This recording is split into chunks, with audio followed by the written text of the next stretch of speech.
and I'm really looking forward to spending the next little while and giving you a bit of an update, just so you understand the standards that are out there in your industry, and also that you understand the ASTM standard. We're going to do an overview on that one as well. And probably on the line, there's actually going to be some people that were involved with the standard itself. So you have some very, very knowledgeable staff in your audience. They would probably know the standard a lot more than we would, because they were the ones that were actually involved. They didn't know all the background for it. So, oops, sorry about that. I'm just clicking here. So just so you know who we are. So, all right, we're basically a third-party standards auditing firm. With our partners right across the board, we certify about 5,000 companies. And in the language sector, we work with about 300 companies. So with every industry, a lot of people have industries and certain verticals they pick on, and we're probably the only one that actually focuses on the language industry. So we try to work with the association language companies and other providers to make sure that we're able to stay on top of the standards and actually offer things that are relevant to your industry. So what I'm going to go through today is I'm going to give you a bit of an overview of the standards in your industry. Then afterwards, Carol's going to walk you through an overview of the ASTM F3130-18 standard. And then I'm going to give you a little bit of information on how to implement the standards if you are looking at them.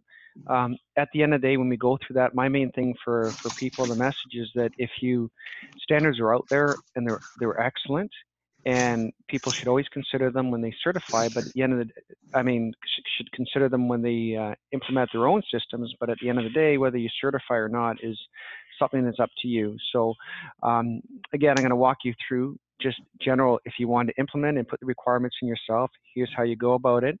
And then lastly, I'll just do, I think it's a slide or two just on the certification process. So if you decide you want to move forward with that step, you have a bit of an information on that. Okay, so now I'm going to dive into just the standards that are out there, and the list is there's a very comprehensive list. It's a lot more than I have listed here, but for us, again, we try to pick on the ones that are the most relevant in your sector. So I've broken them down in kind of like three main categories. The first one is the overall or general standards. The second one will be those standards that are actually specific to the translation industry. And then lastly, on the right-hand side, I'm going to talk a bit about the ones that are strictly more geared around interpretation itself. So first of all, the one we're going to discuss today, a little bit later in more detail, will be the ASTM F3130, and that's on the top of the screen. And that standard is more like, if you actually were to read part of that standard in the introduction, that one was developed more as like an overall umbrella set of requirements for a language service company. That then kind of leads itself to drive down to lower detail to the translation, interpretation, or supporting standards that are involved with it. And when we talk about that, a big theme behind the ASTM standard is it's a big way of differentiating between those one-person operations or those two-person operations versus a true language service companies that has all the infrastructure and all the requirements in place. So it's more of an umbrella document, and we'll dive into that one a little bit later. The next one you see there is the ISO 9001, and everybody's probably heard about this one because this one's been around for a long time. The 9001, it's not specific to your industry. It covers all industries. And what the standard is it starts with it wants people to start with their strategic plan, work their ways down and do goals and objectives in the different departments throughout the organizations. It then wants you to, it has some administration and supporting areas as part of the standard. It then wants you to define your processes the way that you do them and then follow them. So it gives no specific requirements on how that process is. It doesn't tell you how detailed it has to be. It tells you nothing in that respect. It just says, have it, define it, follow it. And that would be the 9001 standard. And actually the 9001 leads itself, fairly nicely because in that tell me how you do it, what you do and how you do it, you can actually take the translation or interpretation standards and kind of plug it into that part of the standard. And that's the same with the ASTM standard. It leads itself that way. It sets itself up for that exactly as well. Now the next standard here is 1345 for medical devices. So basically there's a handful of companies in your industries that are certified to this one, and basically what it is the manufacturers of medical devices they say, anybody down the supply chain, we want you to be certified to 1345. So for example, if you have an instruction manual that goes along with a medical device and it has to be put into multiple languages, they might ask you to get 1345 certified. 1345 has all the requirements of 9001 plus some specific requirements for medical devices. And to be honest, when you're dealing with your industry, the majority of the requirements for medical devices are not applicable, because in there they'll have things like sanitation. Well, you're a translation firm, you have nothing to do with sanitation, so it's not applicable. But it's just though it's basically a 9001 standard plus some additional requirements, but a lot of the additional requirements are not applicable, but they just want you to have the standard anyways to provide something to medical devices. So that's what that one is about.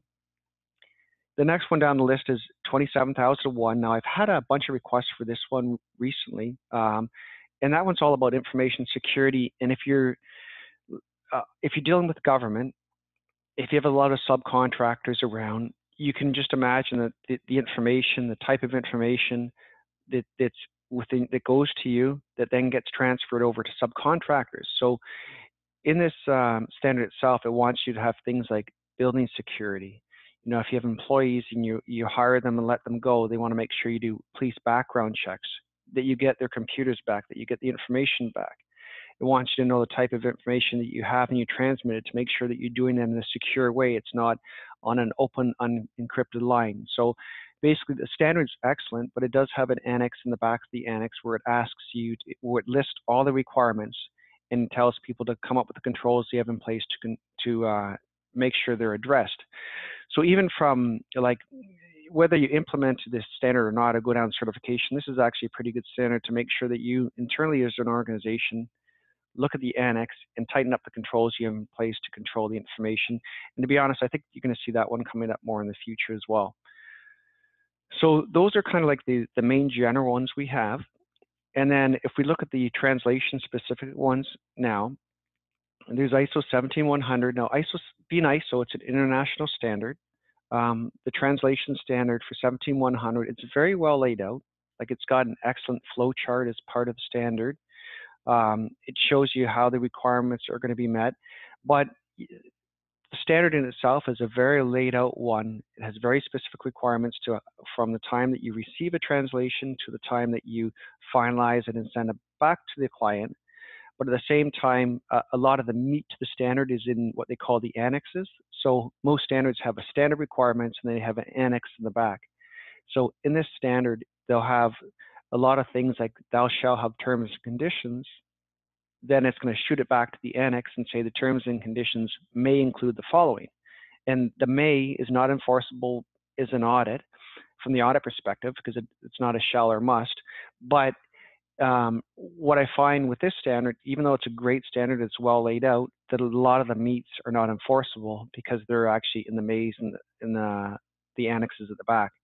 So overall, I think it's an excellent standard to look at, and I would look at all the requirements, including the annex, because it can only strengthen what you do. Because don't forget, with all these standards, when they're written by industry experts, they're written by purchasers of translation services, they're written by government, so it's a multi-stakeholder group that comes in and participates on the development for the standard. So 17100 is internationally recognized. The next one down there is CGSB. That's more of a Canadian one, and basically the federal government in Canada says if you're going to buy if you're a TSP or a translation service company, a TSC, we'll only buy from you over a certain amount of words, provided you meet the requirements of the standard. This standard is very much like 17100. The only main differences with this standard are more in the qualifications for the translators, and it is a bit tighter in some of the other areas. So 17100, CGSB 1 are very close. There's slight differences in them, and to be honest, when we do the certification, most companies do those two at once, especially if they're in Canada. Now, the next standard you see there on the bottom left is ISO 18587, post-editing of machine translation output. And this is one you're going to see come up in the future more, because as you're probably aware, there's a much bigger push these days to move towards machine translation. And so this one has requirements from the time that you get the document, you review it to make sure it's actually something that's going to go through the machine engine and come out with a nice, reliable output. And then it has requirements for how and who is going to post-edit it. So it's almost like doing the revision in 17100. So rather than having translator, you do machine translation, reviser at the end. Now, on the right-hand side, you'll see interpretation. Now, the ISO 18841, it's a general interpreting services standard that came out, I think it was last year. And this one, again, sets the stage. It has general requirements for the qualifications for the interpreters, the information you have to communicate to the interpreters, and the process for managing and handling interpretation request assignments. So this standard is starting to get some momentum, and there's actually a whole bunch of ISO standards there's probably 2 or 3 of them being developed right now that are more specific to the types of interpreting services. So this one is all interpreting, includes sign language, community interpreting, legal translation, medical translation, or medical interpretation, I should say. But then there's other standards that are more specific to, there might be one for competency interpreting, there might be one for, one of the other, sign language interpreting. So this is an overall high level one, and it's going to support some supplementary documents as time goes on. And the last one there is NSGCIS, which is a national standard guideline for community interpreting. And I really won't go into that one. That one's more of a Canadian standard. Now, real quickly here, just on the standards, there's a lot out there, and how do you pick what's best for you or which one you're going to work with? The majority of clients on the left-hand side, you can see customer requirements. So a lot of standards, customers require them. So and sometimes it's automotive, it's a must, you must work with those. You might have some government RFQs where they give you points or a ranking system if you have them. So to address the customer requirements, you have to use it. And a lot of suppliers just use standardization as a cut line. So if I go to the internet and I say translation services, I do a Google search, I'm going to get that, tens of thousands of hits. But where do you draw the line? So this is a way some suppliers do that initial cut line. They say, I'm going to go down from 1,000 people down to 100 people, and then I'm going to start my further downstream due diligence. So let's address customer requirements. Some people do it for internal improvements. So they steal the best ideas from the standards, they incorporate them into what they do. They also get feedback from the auditors as they go through it in terms of improvements. And the last one is market position. So how do you want to market yourself? How do you want to promote yourself? What sort of presence do you want to have there on the internet? So a couple of examples is, if you want to target medical companies, you might have 1345. If you work a lot with governments and they have concerns about security of information, 27001. ASTM, the last one, I'll just point at that one, the 3130. If you want to distinguish yourself clearly from a small, a one-person operation with a big website versus a true translation service company with all the infrastructure, you might have the ASTM F3130. So with these things to consider, and so when you do the standards, those are a few of the big hits in terms of why people do things. Now, what I'm going to do is I'm going to then, for the ASTM F313018, Carol's going to walk you through the requirements here, and I'm going to pass it over to Carol.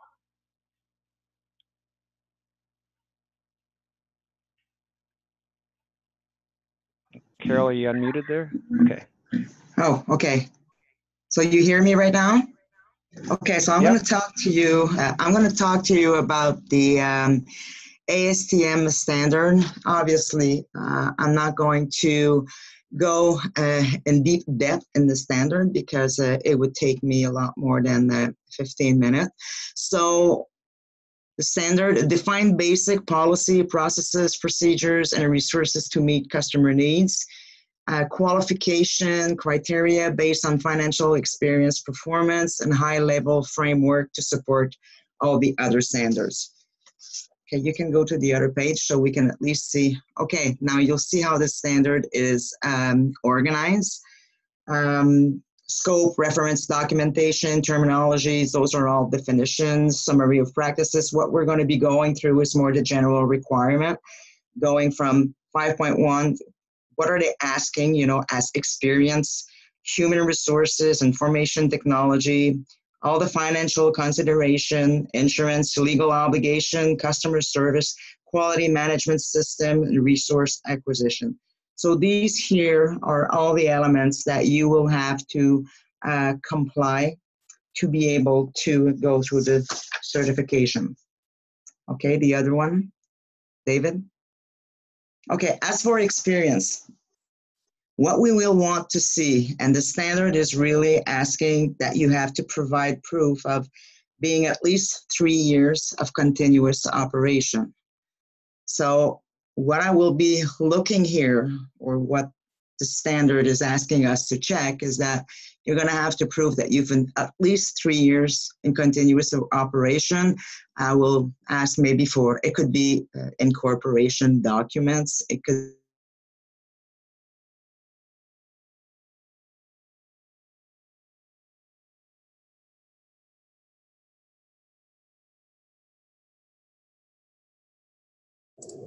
Hi, Carol. I think we've lost you for a second. David, Yeah, chiming in? I think we lost Carol too there. So, did you?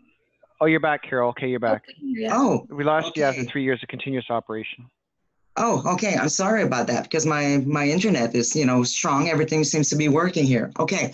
So we want to see that you have 3 years of continuous operation. So probably that would be looking through the incorporation documentation. Then we need at least 3 reference from probably your biggest client. It has to represent at least 15% of your total billing in a year. So usually it will be the 3 biggest client. And what the standard is saying that we don't want one client that has over 90% of all your business. Okay, so if you're a small, very, very, very small service provider, well, at least you'll be able to go with the 90%. If you're a very, very, very big company, well, actually, we will want to see references, or it could be report card, it could be references, it could be evaluation, stating that they've been working for you for the last years. Okay, we can go to the next one. Sorry, and one thing to add there, Carol, too, is if you're trying to prove it's 15%, at least 15%, we would also expect that you did some sort of calculations. You have to prove to us it was 15%. So, maybe you have to do a quick, here's my client, here's the revenue I got from them divided by the total revenue. So you have to prove that it's 15% in that, because that's going to be one of the first, we're going to look at the results and say, is it 15%? Can you prove it to me? Yeah, well, usually same with the 90%. So just make sure you do those. If you do that, make sure you have those percentages ready to show us. Usually what we will be doing is that I'll be going through the list of the sales the last 3 years. So usually I'll be able, and it's going through the accounting system. Most of the time you can prepare it before the audit. So it's making sure, yes, for the 15%, but we want to see the whole list of the clients. So we'll be able to prove the 15%.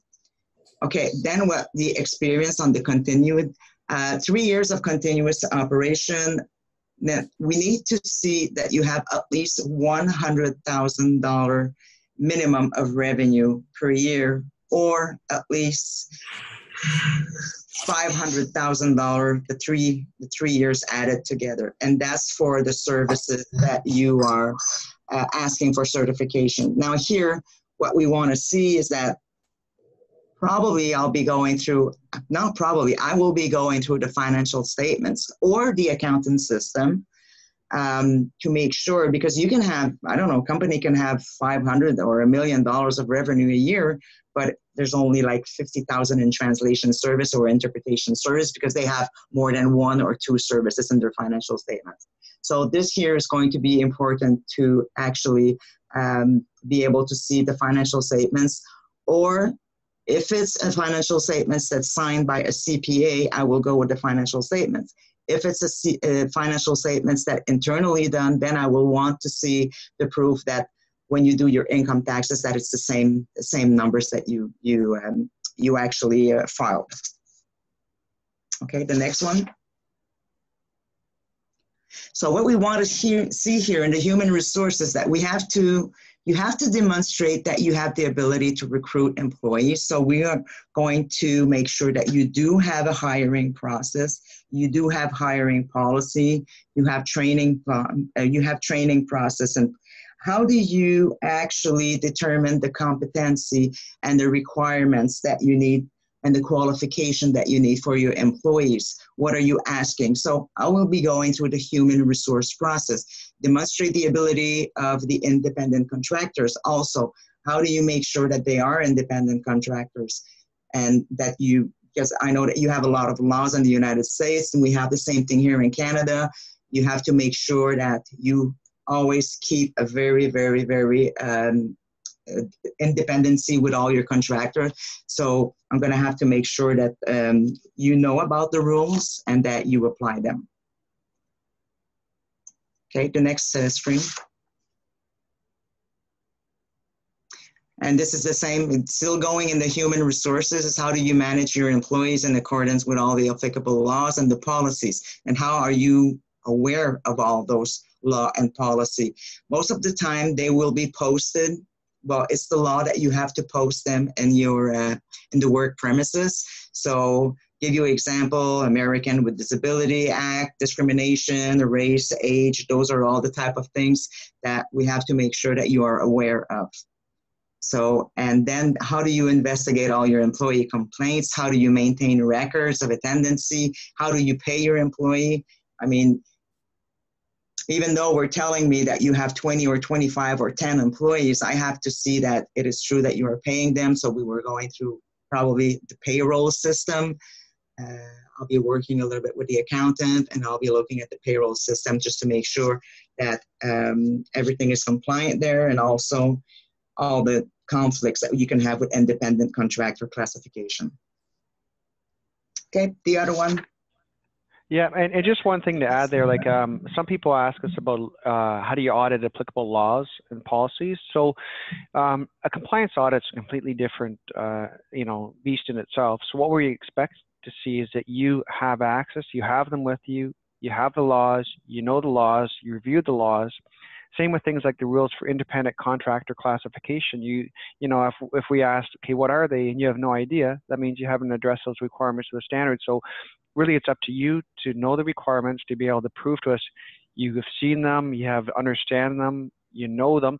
In some cases, though, keep in mind, some people might hire, some companies we go to, they hire somebody else, a contractor, just to go through all the laws and make sure they're in compliance. So again, at the end of the day, it's up to you to demonstrate. Responsibility lies on you. So for you to demonstrate that you know, that you understand them, that you've done your due diligence to make sure that you're in compliance.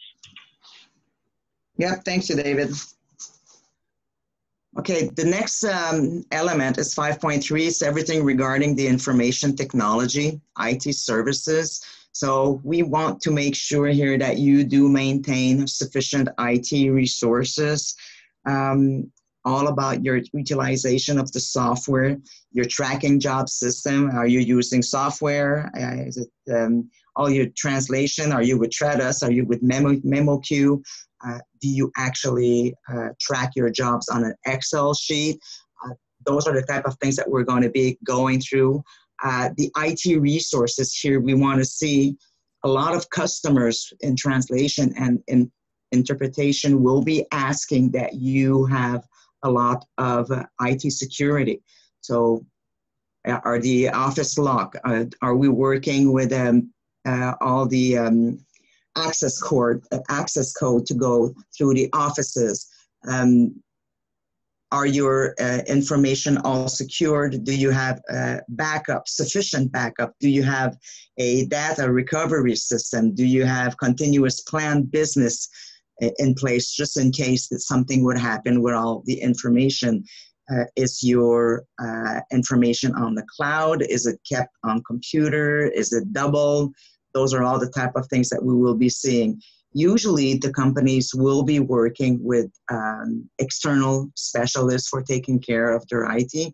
Then I will be asking to see the contract, what they are doing. Are they doing penetration tests? Are they giving us reports? All depending on what the customer are asking. Okay, David, you have something to add here or? No, that was good. Okay, we'll go to the next one.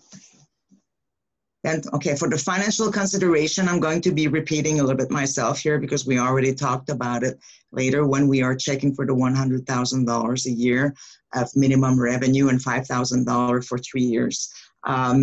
I will be looking at the financial considerations, so accurate and up-to-date financial records, and we have the ability to fulfill present and pending financial obligations. So this here is really going through your assets and making sure cash flow, debt. I mean, are you able to fulfill all your financial obligation? As I said, I will be going through the financial statements, the accounting system. If it's done internally, then I will be asking to see the records of taxes reporting, or if it's done by an external CPA, I will want to see the signed income tax.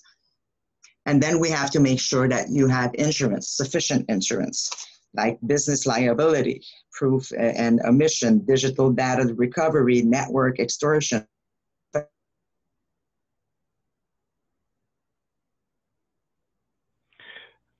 Yeah, I think we lost, Carol, you back there? Or I think we lost you again.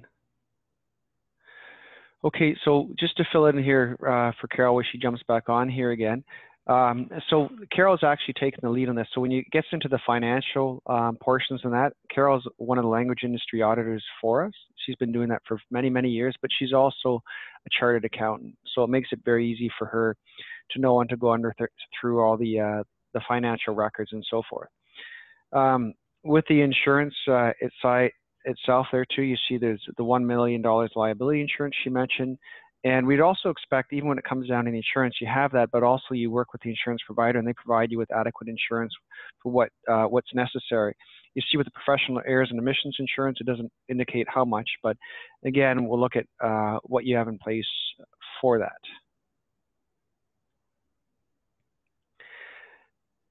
Now, the next section, section 5.6, under legal obligations, it indicates you have to operate in full compliance with regulatory requirements. So in that area, again, this goes down to the one that I mentioned before, is it's up to you to demonstrate how you're in compliance with the regulatory requirements. Do you have access to them? Did you review them? Did you do a check internally? Did you hire a consultant to do it? Like, how did you do that? So again, if we come in there and say how you make sure you're in legal and you have nothing to show us and you don't even know what the legal requirements are, then you're probably going to get written up as a non-conformance because that requirement has not been met if you don't even know what the regulations are. Now, the next section we're jumping into here is customer requirements. And by the way, Jessica, can you hear me? Because I know we lost Carol. I want to just make sure. Yep, I can hear you loud and clear. Oh, okay, perfect. So the next section, customer requirements here. So a lot of the standard is based on understanding the client requirements. So it talks a bit about a job needs analysis, and this is mentioned a couple of times. So it's really knowing what the client wants, doing a job analysis to make sure you fully understand all requirements that the customer has, and that you can comply with those. Because at the end of the day, if you don't do the job, the needs analysis, and you can't meet the requirements, then you're never going to have positive client feedback, which is the next portion. And this ties in with a lot of the other standards. It basically says you need to fully understand the requirements of what your client has to make sure you can comply with those. So if you haven't done a needs analysis, then you can't obviously comply with them if you don't even know what they are. So the standard is very specific in that. So when you read through section 5.7 of that standard, then please pay particular attention and take a look at that. Now, section 5.8, which is quality management system here. So, oops, sorry, I pushed one past one. It says 5.8.1.2, it says demonstrate commitment, access to evaluated and approved language professionals and related talent to support the full range of services offered. So you have to be able to demonstrate that you've done that, you've done the evaluation, that you have appropriate professionals. And to be honest, like most people would have that because you have access to your book of translators, interpreters, whatever is involved with that, and you've actually done some sort of evaluation to make sure they're all competent and qualified. When you're meeting other standards like I mentioned earlier, the 17100, that one actually has specific requirements for the translators. So when we go through the quality management system, we actually have one part. In the standard, there's a part about measuring performance, so we keep that in the standard. But for a lot of the other QMS-related activities in this section of the standard, if you have 17100, you have one of the other translation or interpretation-related standards that address the scope of what you're looking for in terms of certification, we just give you a checkbox because that's already been audited, and we know all those requirements are a lot more detailed than actually what's in the ASTM standard. Now, 5.8.2, quality control process includes, it's very kind of high level, but it says includes reviewers, editors, proofreaders, third-party experts, independent testing, or soliciting client feedback. So again, the type of steps that you have in here with your quality management system, and whether you're doing translation, revision, proofreading, or desktop publishing, whatever is in that workflow, it's all going to go back to the job needs analysis with the customer to make sure that their steps are clear in terms of what they do, and you've found out the right person with the right qualifications to push that work through the whole workflow process so that you're going to get good feedback at the end. That's also where the client feedback comes. Like if you remember earlier in the standard, Carol mentioned you should have positive client feedback with at least, I think it was like 15%, something that represents no more than 15% of your billing. So again, it's all staying on top. Like quality management systems are all about staying on top of what the customer requirements request, and also doing client feedback, because at the end of the day, if you do a great job, clients are going to keep using you. But if you don't get the feedback and they're complaining in the background saying, oh, I don't like the translation I got, they're going to get up and they're going to walk away and they're going to find somebody else to do it. So when you're dealing with quality management principles, it's all about knowing the requirements, meeting the requirements, getting that handshake at the end with the client to say, was everything okay? Did I look after you properly? And that's key for it. Okay, So, David, can I just, yeah, I'm back. I'm sorry. I don't know what happened. I've been back for a couple of minutes. Just a little thing to add back at the quality management system. This is the part of the standard where we really want to see and validate all of your processes that you have on site, like all your project management processes and all your translation processes. How do you actually assign your job? How do you make sure that that you assign the project to the good translator or reviewer or interpreter, depending on the service that you are working on? So this is pretty much the other part of the standard is very much like, financial aspects, insurance aspect, making sure that you've been working for 3 years, making sure that you know everything about the laws and all about how you hire your employee. But this part here is pretty much the core places where we really want to see that you have a process in place to make sure that when you receive something from a customer, that you actually are able to evaluate it and that you're able to assign the work properly and that you will keep documented proof about it. And as David said, if you're already ISO 9001 or other ISO standards, this part we'll just go quickly over it. Okay, I'm finished. Yeah, that's excellent. Thank you, Carol. Yeah, it's just so you'd go through the whole workflow from the time the request comes in from the customer to the time that it's delivered to the customer and you get the feedback from them. Now, so that was a bit of an overview of the standard. You have to read it in more detail. Now, I think I have probably about 5 more minutes, and then we have to go into questions here. So to take you through just how to implement, so the first part of if you do want to implement a standard is understanding the requirements. So we always tell people to pick up a copy of the standard. The standards are for sale. This is an ASTM one. So with all these standards, you have to purchase them because they are copyrighted. And so you'd get a copy of the standard. I always tell people just to take any standard, doesn't matter what it is, you highlight the shall and must because these are mandatory requirements. You have to do these. And if we actually do the audit, we can only enforce the shalls or musts. Anything else that is a should or may, which is the next bullet down there, these are typically recommended but cannot be enforced by an audit firm. Although, as I mentioned in the 17100, they have the shalls and musts, but the should and mays and the annexes are very good. The next one, if there's anything that talks in the standards about documented procedure or documented information, you need to highlight that too, because that's actually what you have to have written down. You have to be able to show us something in writing. Same with a record. A record should be something where you'd be able to show us a record. Now, a lot of your industry, everything is online, so people do things for different, their own software packages. They do it through like BlueNet, other systems like that. So for the records, we'd be saying, okay, customer request is typically a record. Then a lot of the workflow is managed online. So in these cases, we'd be going through the system, looking for records that you have online. So record doesn't have to be written down. Record is normally document or data. So again, go through the standards, circle those words, highlight those, make sure you have them in place. Now, the next thing, bullet number 3 in the talk, we tell people to do before an audit is you want to make sure it's a successful audit for you. So, and you want to make sure even when you're implementing the system, it's clear. So do an internal review, identify any deficiencies. So the table here just shows, this is just real basic. It shows the standard requirements in the second column, somewhere for somebody to put notes and say, here's how we addressed it. It's in, document this or document that. And then I put a column in there just to tell yourself whether you're compliant or not. So if you're compliant, there's nothing else you need to know. And this will be a good record for you when you do the audit because you're going to know you have everything together. But if there's anything that's a no, it means you have to put something in place to address it.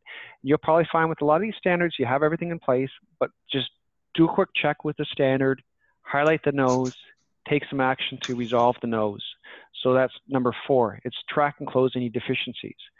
So this is how we go through systems. And keep in mind, when you implement any requirements, you don't have to put it in any particular place. The standards from the audit side, we just say, do they have it somewhere? So you work within what you already do. You make sure the requirement is put where it makes sense for you. So you don't have to follow ISO or any of those magic ways of setting up a manual or anything. You just need to make sure the requirement is covered somewhere within what you already do. Now the next slide here is, now you've done that gap assessment, you have anything in place. If you do want to move the audit, like the ones we've done so far have been excellent. They've pulled together, they've brought a binder out and said, here's my insurance certificate, here's my financial statements, here's the translators I have, here's how they're qualified. So the better you are prepared, the easier it's going to be for certification. Most companies actually have most of the requirements in place. When they get down to some of these standards, they just have to polish up in a few areas. Now, if this was something you decide you do based on looking at, again, customer requirements or, the way you market yourself and you want to go down the certification process, this is how it works.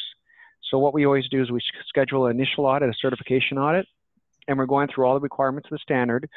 But before that, we'd always give you a plan to say, we're going to start at, 8:30 today. Here's what we're going to look at, just so you understand the audit workflow. We have a checklist, much like the one I showed you above, the gap assessment that we complete to show all the requirements have been done internally. And we have an audit report. And so what we do basically is we have the audit report. At the end of the day, we attach the checklist. We give that to you. That's yours.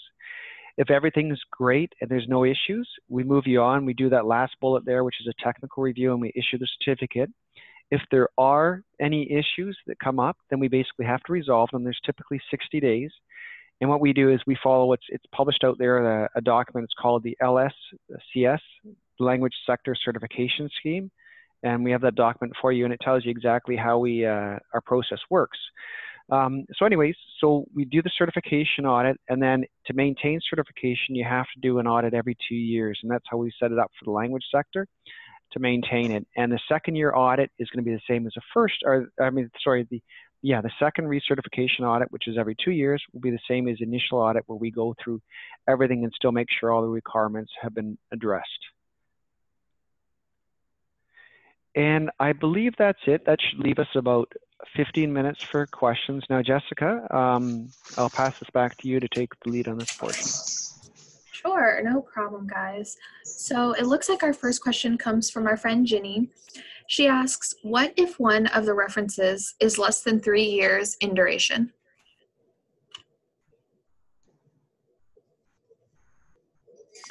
Okay, Carol, have you run across that yet? I didn't understand the question. Can you just please repeat it, please? Sure, no problem. I think this was in reference to the section where you had spoke about needing a few references. And Ginny says, what if one of the references is less than 3 years in duration? So they've been in business for less than 3 years. Oh, for the 15% minimum or the 3 references,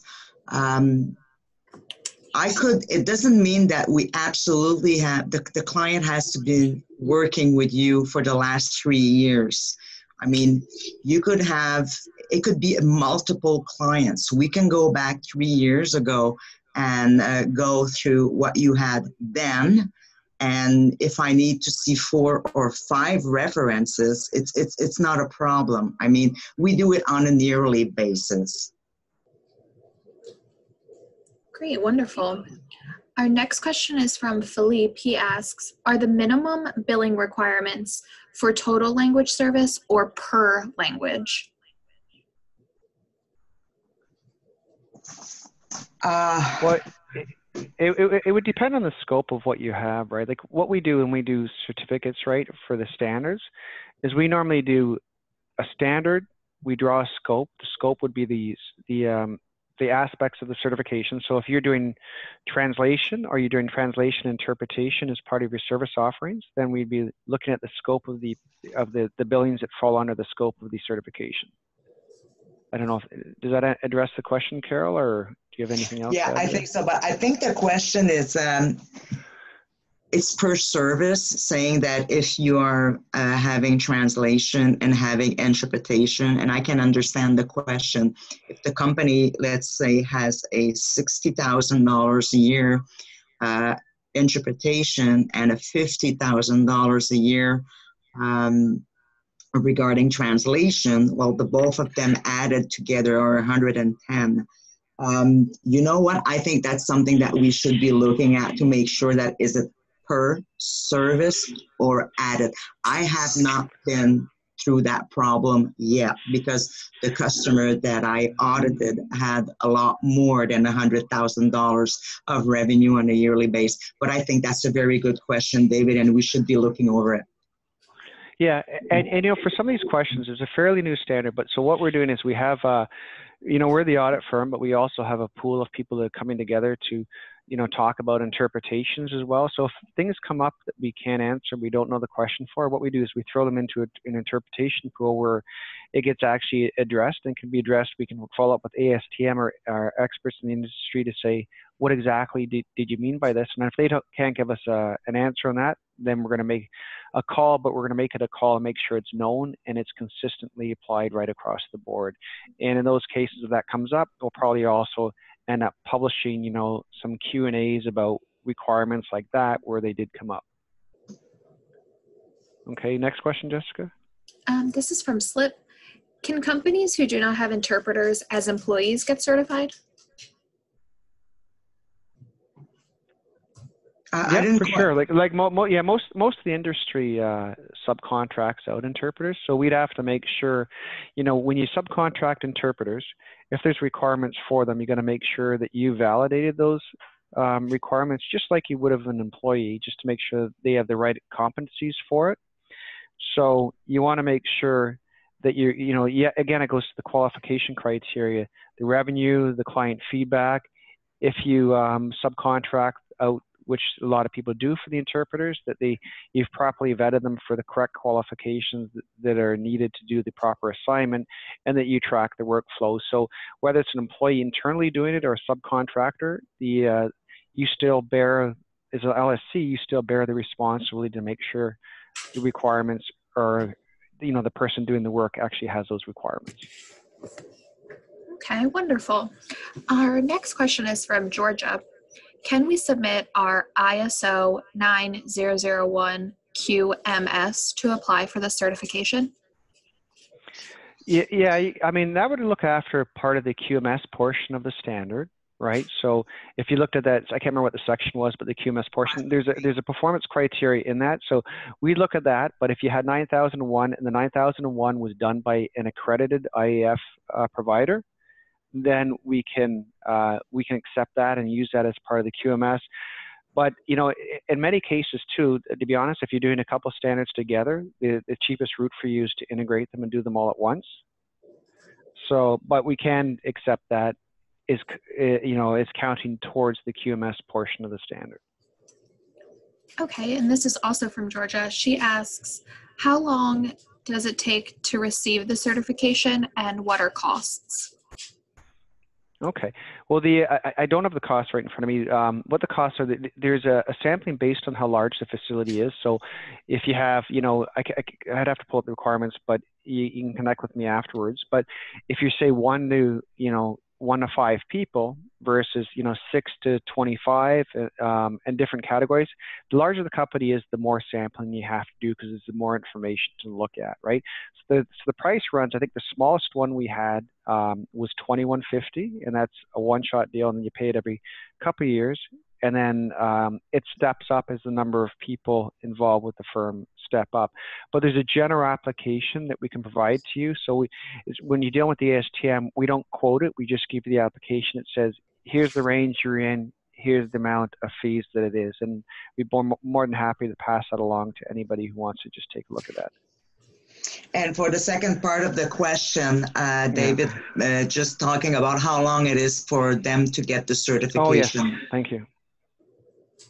Oh, yeah. So the certification, so if you go in there and everything's fine and we have no issues, our internal requirement, and the auditors are better than this, is to submit the report to us no later than a week, and then we have no more than a week to do the review. So the maximum, if there's no issues, you should come out and receive a certificate, is 2 weeks.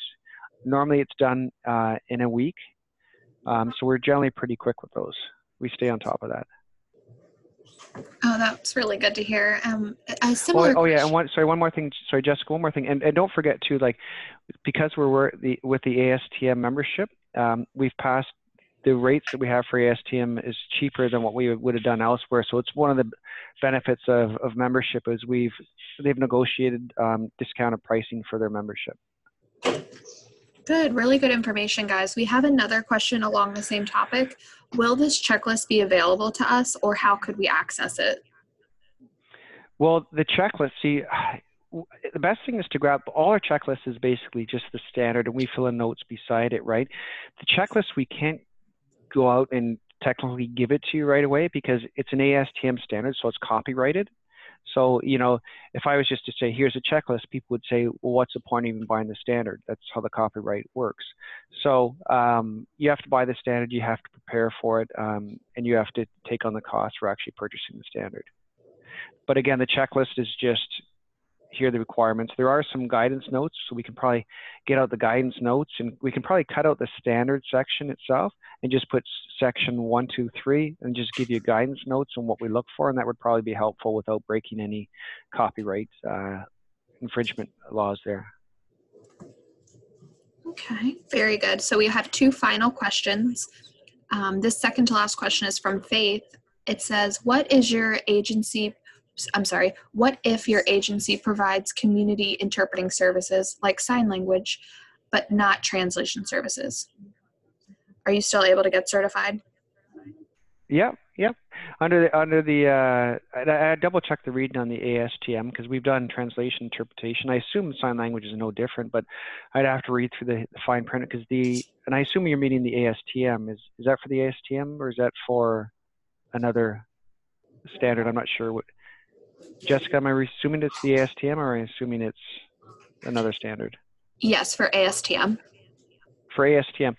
Yeah, the ASTM wants you to, if I remember correctly, wants you to define the services that are covered under it. So it's more of an umbrella document that covers language service companies overall.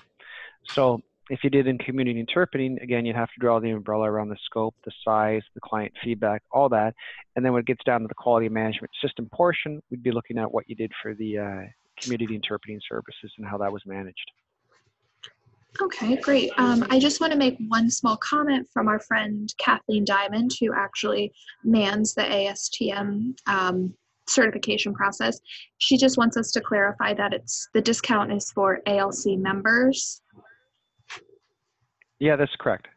Okay, yeah, great. So that's why I indicated before we had a special pricing for ALC members. And you actually see on the application, we show the non-member pricing and we show the member pricing, so you can see the discount. It's pretty good actually, because to be honest, like we don't have if it comes through ALC members, I don't have to go chasing the marketing and selling the work. So we basically taken our cost of sale and we passed it along to the members. Alrighty, great. Well, our last question again comes from Georgia. Her question is, do you have to be an ASTM member to receive certification? But I believe that was just clarified. Yeah, no, you don't have to be an ASTM member to get certified, but the ASTM normally, like Catherine would probably be able to answer some questions in there, Kathleen Diamond, but ASTM always looks for people to support and develop the standards and join the ASTM to provide input to the development for them. If you want the standard itself, you have to go, you can go onto, I believe, the ASTM website, and you can actually purchase the standard itself from there. So you don't need to be an ASTM member to get certified. It's two separate things. The ASTM publishes and develops standards. We're a third-party audit firm that actually certifies companies to these standards. So it's two completely separate processes and responsibilities. Great, wonderful. Well, David and Carol, thank you so much for stopping in on the ALC webinar series. You have clearly provided our members with such depth, and it's quite clear with all the comments that our members were extremely interested in this topic. So thank you. Great, thanks Jessica, and if everybody has any questions, the contact information is there again. Feel free to reach out, and if you have any questions, we'll definitely address them. And thank you, Jessica, and thank you to the ALC for giving us this opportunity to help you learn more about standards in your industry. Not a problem at all. Now, ALC members, just as a reminder, this webinar was recorded. It will be provided on the knowledge bank for everybody to review afterwards. We've gotten a lot of influx of questions on receiving this PowerPoint and getting more contact information, so we will happily share the PDF PowerPoint with you guys at a later date. If you have any additional questions, you can email the contacts on your screen right now, or as always, Kathleen Diamond is always available to answer any ASTM questions that you may have. Her contact information can be found on our website. As long as in addition to our upcoming events, don't forget about our next webinar series hosted by Nicole Schneal. She's a professor at Bentley University, and her topic will be on crisis communication management. So keep an eye out for emails. Thanks again, guys, and talk to you later.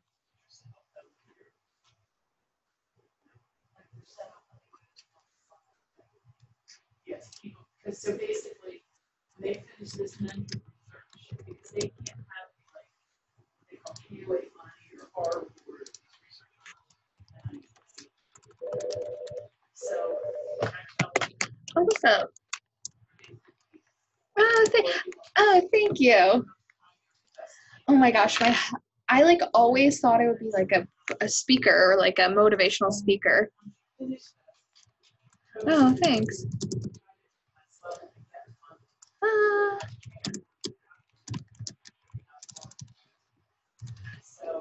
30 at the top.